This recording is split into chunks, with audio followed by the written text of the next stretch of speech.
Speed control ലെവലുള്ള ഒരു wire drawing machine ഇവിടെയുണ്ട്. പുള്ളി ബെൽറ്റ് വശങ്ങളിൽ നിന്ന് വശത്തേക്ക് നീക്കിക്കൊണ്ട് നിങ്ങൾക്ക് സ്പീഡ് ലെവൽ ക്രമീകരിക്കാം. ഇവിടെ നമുക്ക് ക്ലച്ച് ഫംഗ്ഷൻ ഉണ്ട്. അതിന്റെ സഹായത്തോടെ നമുക്ക് കോപ്പർ കോയിൽ മാറ്റാം.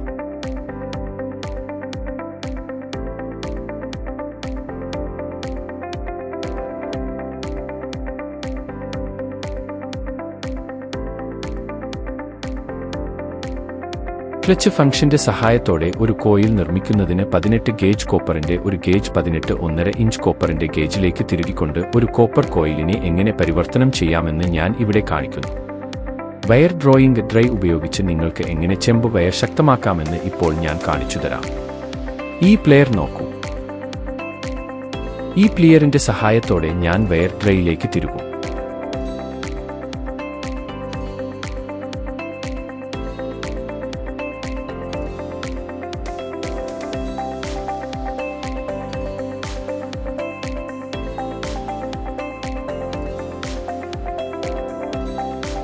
ഇപ്പോൾ ഇവിടെ നൽകിയിരിക്കുന്ന സ്ലോട്ടുകൾ നോക്കുക.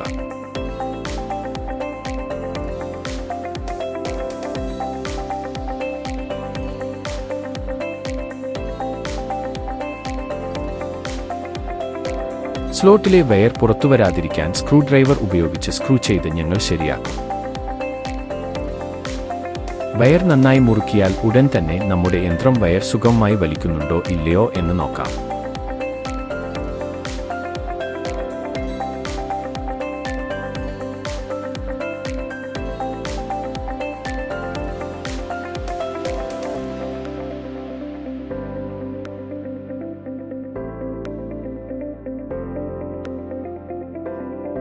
മെഷീനിൽ കോയിൽ കൂടുതൽ സുഗമമായി പ്രവർത്തിപ്പിക്കുന്നതിന് നൽകിയിരിക്കുന്ന സ്ലോട്ടിൽ നിങ്ങൾക്ക് കുറച്ച് മെഷീൻ ലൂബ്രിക്കന്റ് ഓയിൽ ഇടാം.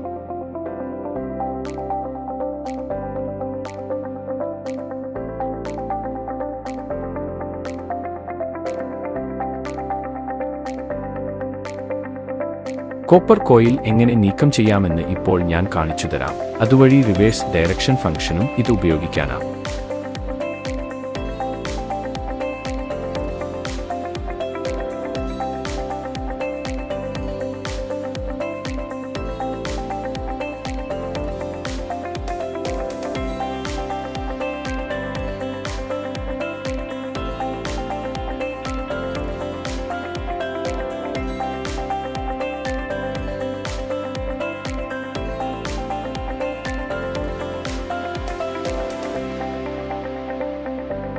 ന്യൂട്രൽ പവർ ഗിയറും മാറ്റ ബട്ടണും ഉപയോഗിച്ച് ക്ലച്ച് റിവേഴ്സ് ചെയ്യുക. മുഴുവൻ പ്രവർത്തനവും വിപരീത ദിശയിൽ പ്രവർത്തിക്കും.